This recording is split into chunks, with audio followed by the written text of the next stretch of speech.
Kesejahteraan publik itu menurut saya ukurannya cuma 3. 1, kesehatannya dijamin. 2, pendidikannya dijamin. 3, perluasan lapangan kerja. Jadi kalau masyarakat sudah kesehatannya jamin, pendidikannya jamin, perumahan pemukimannya dijamin, rakyat ini sudah sejahtera. Apa sih yang membuat rakyat kita menjadi miskin? 1,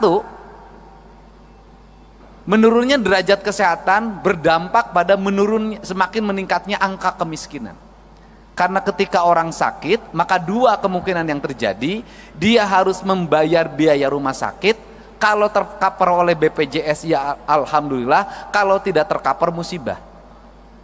Ketika dia sakit, maka keluarganya kehilangan pendapatan.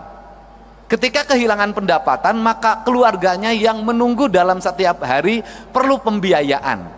Maka orang sakit itu akan mengalami 7 tingkatan derajat kemiskinan dalam waktu sekejap.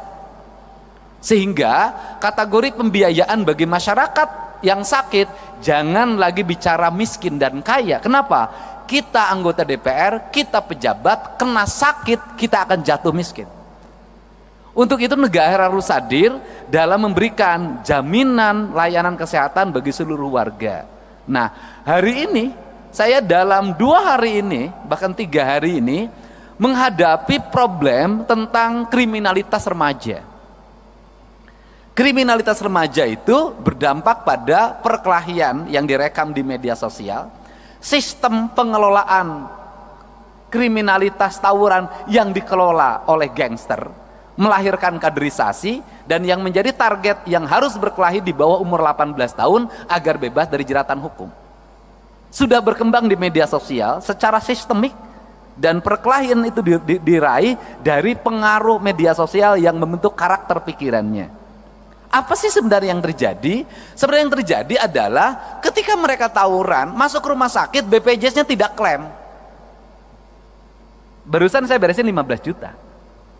Ketika BPJS-nya tidak klaim, orang yang berkelahi itu orang tuanya nggak mampu. Mau yang menang tidak mampu, yang mau kalah tidak mampu. Berproses peradilan melahirkan kemiskinan, tidak berproses peradilan pulang lagi ke rumah melahirkan kemiskinan baru karena orang tuanya tak sanggup lagi menghadapi. Maka negara harus hadir untuk mencari solusi. 1, solusi terhadap pembiayaan rumah sakit. 2, solusi recovery terhadap anak-anak yang berkelahi itu, karena itu anak bangsa. Inilah negara harus punya pikiran out of the box. Tidak bisa hanya berbicara proses hukum kembali ke orang tua, orang tuanya udah nggak sanggup. Ini Jawa Barat. Nah, untuk itu apa sih yang terjadi para anggota DPR yang saya ini mantan ketua Komisi E DPRD Kabupaten Purwakarta. Saya pernah menjadi pimpinan Komisi 4 DPR RI. Nasib paling tidak enak itu jadi anggota DPRD. Kenapa nasibnya tidak enak? Kritis diomongin, nggak kritis diomongin. Kalau DPRD ngomong terus, diomongin, kata rakyat, kerjanya ngomong terus, kita tidak butuh ngomong. Pada tugas DPRD ngomong. Nggak ngomong diomongin juga, dapat duit tuh, nggak ngomong-ngomong, pokirnya udah dibagi, nggak ngomong lagi. Ini problem, Pak. Nah, seluruh problem itu bisa ditempuh dengan apa sih? Dengan keterbukaan. Keterbukaan itu apa? Kita harus mulai berani menceritakan apa adanya tentang diri kita, tentang isi anggaran kita, tentang kebijakan fiskal pusat dan daerah, tentang kebijakan fiskal kabupaten provinsi terhadap kabupaten kota terhadap desa. Sampaikan secara terbuka dan apa adanya, termasuk apa yang dialami problem anggota DPRD. Apa sih problem anggota DPRD? Saya ini anggota DPRD, pernah ngalamin. Begitu jadi pinjem bank, honornya tinggal sisa 5 juta lagi, istri nambah 1 lagi. Konstituen tiap hari dibanding pejabat eselon 2 di provinsi, dibanding sekda, yang datang ke rumahnya banyakan anggota DPRD. Gitu loh. Sekda dapat tunjangan 70 juta, nggak ada yang minta. Eselon 2 dapat tunjangan 50 juta, nggak ada yang minta. Anggota DPRD tunjangannya sudah habis dijaminkan ke Bank BJB, tinggal 5 juta, yang mintanya tiap hari. Harus kondangan. Yang meninggal harus dilayat.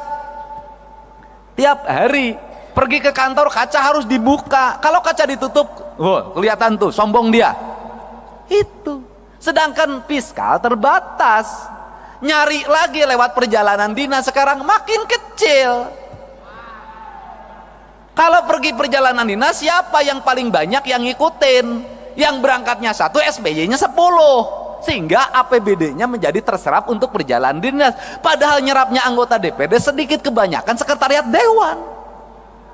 Kan saya tahu yang begitu-begitu.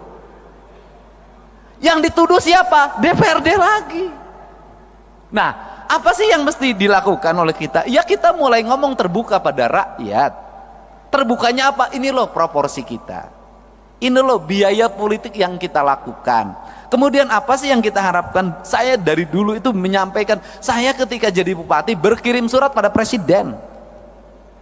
Berkirim suratnya adalah, saya bilang begini, kalau pemerintahan ingin efektif, kalau perda ingin cepat pembahasannya, kalau aspirasi publik setiap hari bisa diterima oleh anggota DPRD, saya berulang-ulang menyampaikan bahwa peningkatan kesejahteraan anggota DPRD, honorariumnya harus dilakukan lewat rapat-rapat DPRD. Kalau rapat komisi ada honornya, kalau rapat paripurna ada honornya, kalau rapat gabungan komisi ada honornya, kalau rapat badan anggaran ada honornya, kalau rapat badan musyawarah ada honornya, anggota DPRD nggak akan pergi kemana-mana, pasti ngumpul di kantornya. Seluruh kegiatan OPD, organisasi perangkat daerah akan cepat dan anggota DPRD akan kritis. Kenapa? Dia akan kontrol alokasi anggaran pemerintah, dia akan kontrol pekerjaan, dia akan baca buku anggaran, dia akan baca realisasi anggaran dengan detail. Kenapa? Dengan membaca itu honorariumnya ada.